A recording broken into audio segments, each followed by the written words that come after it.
Hello friends, welcome to my YouTube channel. My name is Maroof Shaikh. I am from West Bengal, Kolkata. आज मैं इस video में मेरा टेस्ट जर्नी के बारे में आपको बताऊंगा।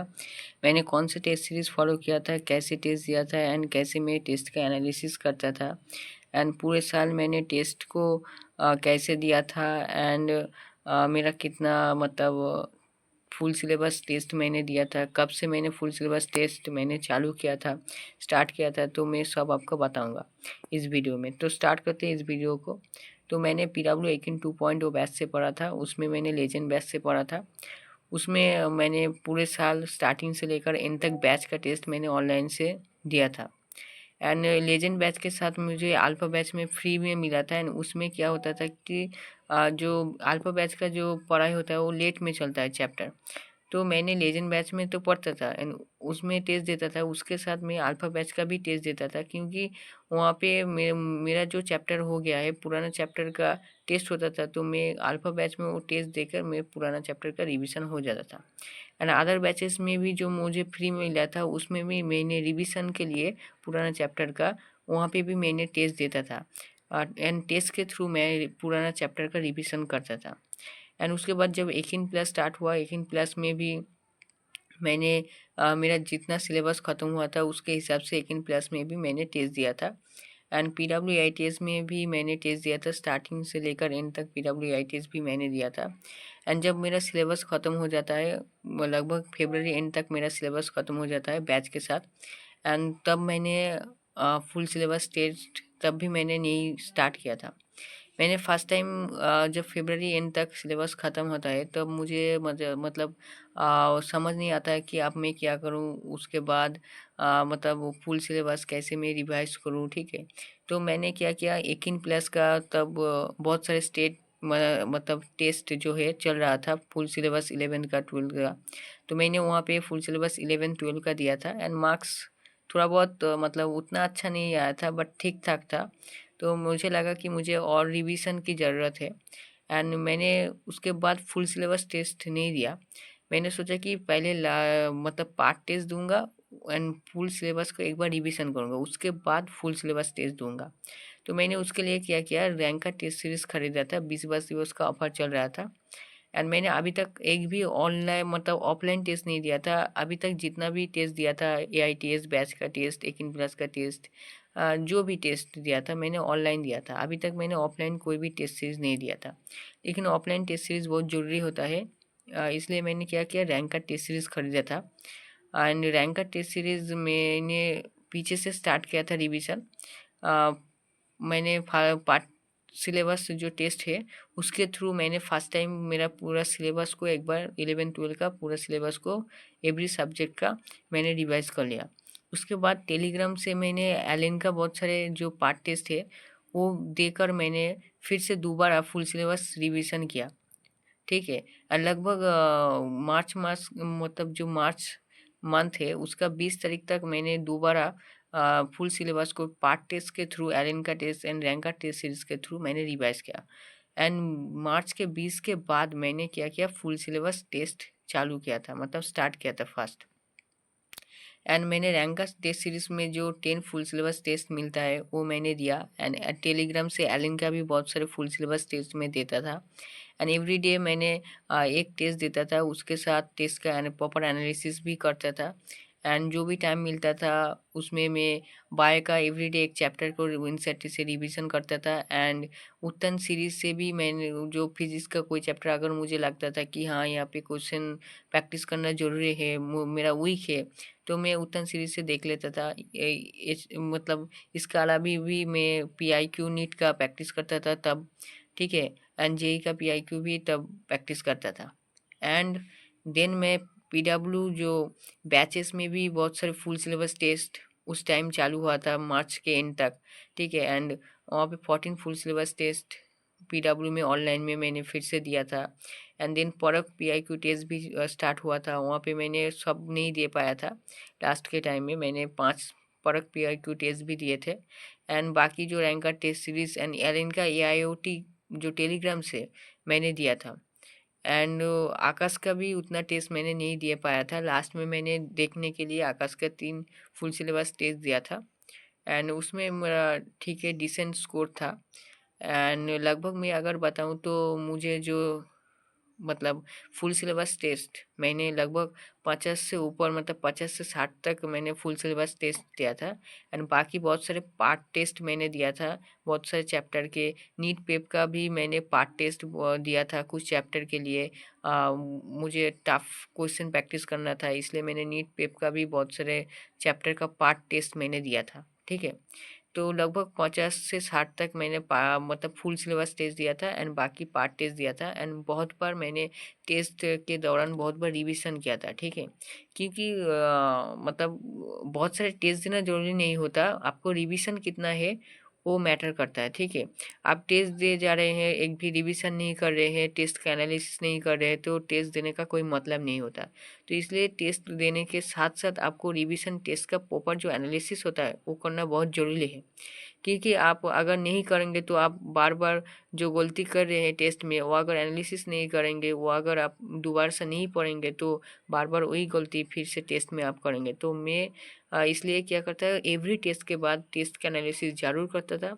एंड मैंने ऑनलाइन टेस्ट सीरीज दिए थे ना, ऑफलाइन के लिए मैंने क्या किया था कि घर बैठे ही मैं टेस्ट देता था। मेरे जो दीदी लोग हैं वो क्या करते थे कि टेस्ट पेपर में पिन करा के आता था, एंड उसमें ऑफलाइन में मतलब घर बैठे प्रॉपर ओएमआर शीट दीदी लोग देते थे। एंड उसमें ही मैं क्या करता था, प्रॉपर ओएमआर शीट टाइमिंग देते थे, ठीक टाइम में मैंने टेस्ट देता था। एंड दीदी लोग ही मुझे मतलब सब कुछ करते थे। जैसे कि मेरा एक रैंक का टेस्ट सीरीज है, मुझे यहाँ पे साइन करना पड़ता था एंड स्टाम्प मारना पड़ता था, मतलब थंब इम्प्रेशन देना पड़ता था। जब जितना मतलब टाइम प्रॉपर टाइम से मैं टेस्ट देता था एकदम ऑफलाइन टेस्ट की तरह, तो इससे मेरा प्रैक्टिस हो गया था। क्योंकि ऑफलाइन टेस्ट सीरीज में खरीद नहीं पाया था, तो इसलिए मैं घर बैठे ऐसे मैंने टेस्ट सीरीज ऑफलाइन का टेस्ट सीरीज प्रैक्टिस किया था। क्योंकि ऑफलाइन टेस्ट सीरीज बहुत ज़रूरी होता है, ऑनलाइन तो टेस्ट सीरीज ठीक है, बट ऑफलाइन टेस्ट सीरीज देना बहुत बहुत ज़रूरी होता है। ऑफलाइन टेस्ट सीरीज देने देने से आप समझ सकते हैं कि टेस्ट का मतलब जो टाइम मैनेजमेंट एंड प्रेशर जो है ना, वो आप हैंडल कर सकते हैं। ऑफलाइन टेस्ट देकर ही आप समझ सकते हैं कि नीट का एक्चुअल मतलब टेस्ट कैसा होता है। तो ऑफलाइन टेस्ट ज़रूर देना। ऑनलाइन टेस्ट आप जो बैच का टेस्ट देते हैं वो तो ठीक है, लेकिन मैं बोलूँगा कि आप ऑफलाइन टेस्ट ज़रूर देना। एंड इसके बाद आता है कि कौन सा टेस्ट सीरीज़ देना बहुत अच्छा है। तो मैंने एलिन का टेस्ट सीरीज़ दिया था, पीडब्ल्यू का दिया था, एंड आकाश का भी थोड़े बहुत दिया था, नीट पेप का एक दो दिया था, पार्ट टेस्ट दिया था। ठीक है, तो मैं आपको बताऊंगा कि पीडब्ल्यू का टेस्ट सीरीज़ तो अच्छा है। आप पीडब्ल्यू का टेस्ट सीरीज़ प्रैक्टिस के लिए, रिवीजन के लिए, ठीक है, बहुत अच्छा है।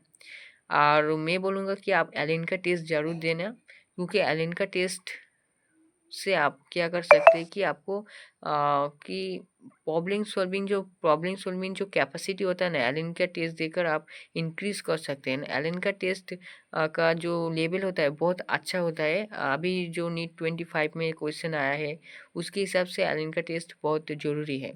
एंड एलिन का टेस्ट देकर आप वो बहुत सारे मतलब नए नए मतलब क्वेश्चन को देखेंगे एंड उसका सॉल्व करेंगे। कुछ क्वेश्चन नहीं आएगा, ठीक है, सॉल्यूशन देख लेंगे। एंड ऐसे आप मतलब एलन का टेस्ट देकर आप बहुत कुछ सीख सकते हैं एंड प्रॉब्लम सॉल्विंग जो कैपेसिटी है इंक्रीज कर सकते हैं, टाइम मैनेजमेंट कर सकते हैं। क्योंकि ऐसा पेपर टफ पेपर कैसे आप 3 घंटे में कर सकते हैं, ठीक है, प्रैक्टिस करने से आपको होगा। ठीक है, इसलिए एलन का टेस्ट ज़रूर देना। एंड मैं भी देता था। एंड ऐसे में टेस्ट में ही मेरा पूरा टेस्ट जर्नी है। ठीक है,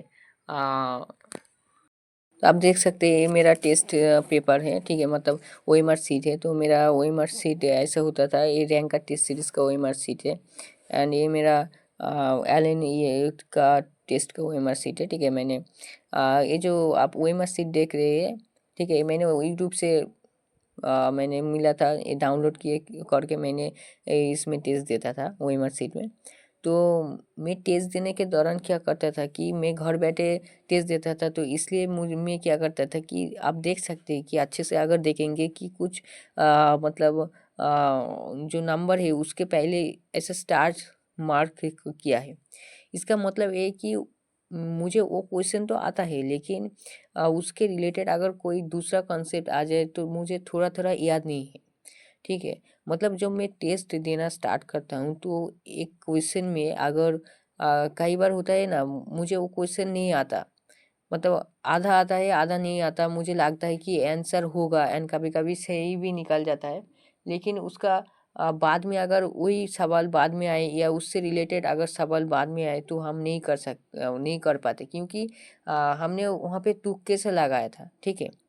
तो इसलिए मैं क्या करता था कि मैं जब भी कोई मतलब क्वेश्चन मुझे आधा आता है या मैं तुक्के से लगा रहा हूँ, मुझे लगता है कि हाँ 50% चांस है कि हाँ होगा, और मुझे पता है कि यही आंसर होगा, लेकिन उसके रिलेटेड कॉन्सेप्ट शायद मुझे थोड़ा याद है, या दूसरा उसके रिलेटेड कोई कॉन्सेप्ट देकर क्वेश्चन पूछे तो मुझे नहीं आएगा। तो इसके लिए मैं स्टार मार्क मतलब करता था कि इस क्वेश्चन का जो कॉन्सेप्ट है मुझे मुझे पूरा रिवीजन करना है, ठीक है। इससे क्या होता था कि आप जब भी टेस्ट का एनालिसिस करते हैं कि सब लोग क्या करते हैं कि जो जो क्वेश्चन रॉन्ग हुआ है या जो क्वेश्चन उनसे नहीं बने हैं वही ओनली देखते हैं थे। लेकिन इससे क्या होता है कि आपका जो पूरा कॉन्सेप्ट और एक बार रिवीजन हो जाता था, ठीक है। बहुत सारे क्वेश्चन का कॉन्सेप्ट आपको रिवीजन हो जाता था, जो तुक्के में आपने लगाया था एंड टिक किया था एंड आपका ठीक हो गया है, उसका कॉन्सेप्ट आप देख मतलब दोबारा देख लेते थे।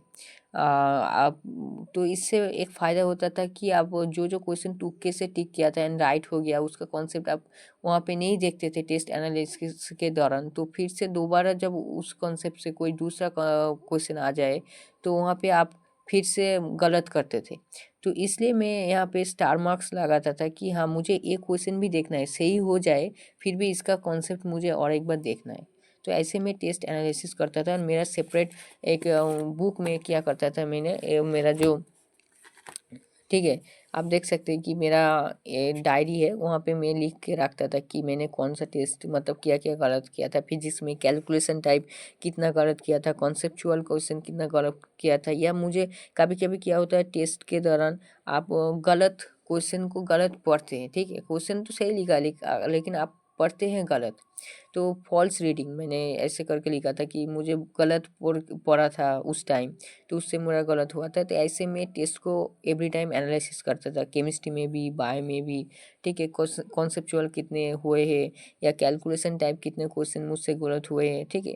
इससे आप क्या होता है पता चलता था कि मुझे कॉन्सेप्ट में ज़्यादा दिक्कत है या कैलकुलेशन में ज़्यादा दिक्कत है, या मैं गलत पढ़ता हूँ, तो आप सुधार सकते हैं, ठीक है।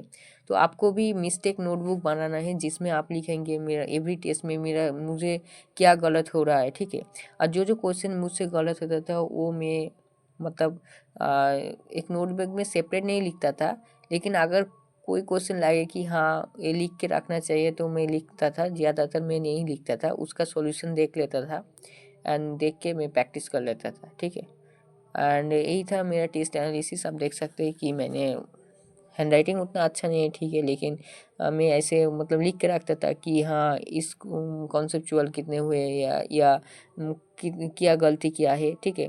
एंड एवरी टेस्ट के पहले मैं ये सब देख के जाता था, ठीक है। एंड और जो जो क्वेश्चन गलत होता था उसका कॉन्सेप्ट में नोटबुक में लिख रखता था कि इस कॉन्सेप्ट से मुझे क्या हुआ है कि गलत हुआ है। जैसे कि आप देख सकते हैं, अगर मैं बताऊं, ठीक है, इसमें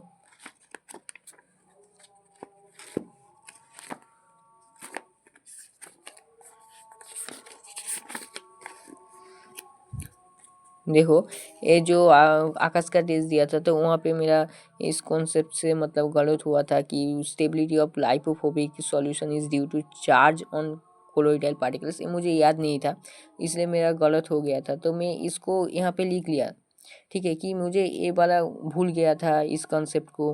तो इससे क्या होता है कि आप मतलब जो जो क्वेश्चन मुझसे गलत हुआ था उसका आंसर मतलब कॉन्सेप्ट को मैं एक बार लिख के रख लेता था एंड टेस्ट के पहले मैं वो सब देखता था, ठीक है।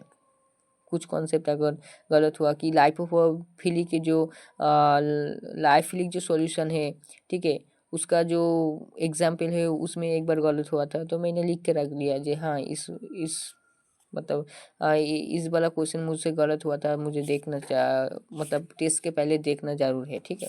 तो मैं इनसे मतलब बहुत सारे कॉन्सेप्ट जो जो मुझसे गलत होते थे मैं लिख लेता था, ठीक है। तो ये सब लिख लेता था कॉन्सेप्ट के थ्रू, ठीक है। तो यही था मेरा जो जो मतलब टेस्ट मैंने दिया था एंड ऐसे मैं एनालिसिस करता था। अगर आपको वीडियो अच्छा लगे तो ज़रूर लाइक करना एंड चैनल को सब्सक्राइब करना। एंड मैंने आपको बता दिया कि मैंने क्या क्या टेस्ट सीरीज़ फॉलो किया था, आप भी कर सकते हैं। एंड अगर कोई डाउट आए तो पूछ सकते हैं कमेंट में। एंड अगला वीडियो किस में चाहते हैं वो भी कमेंट में ज़रूर लिखना।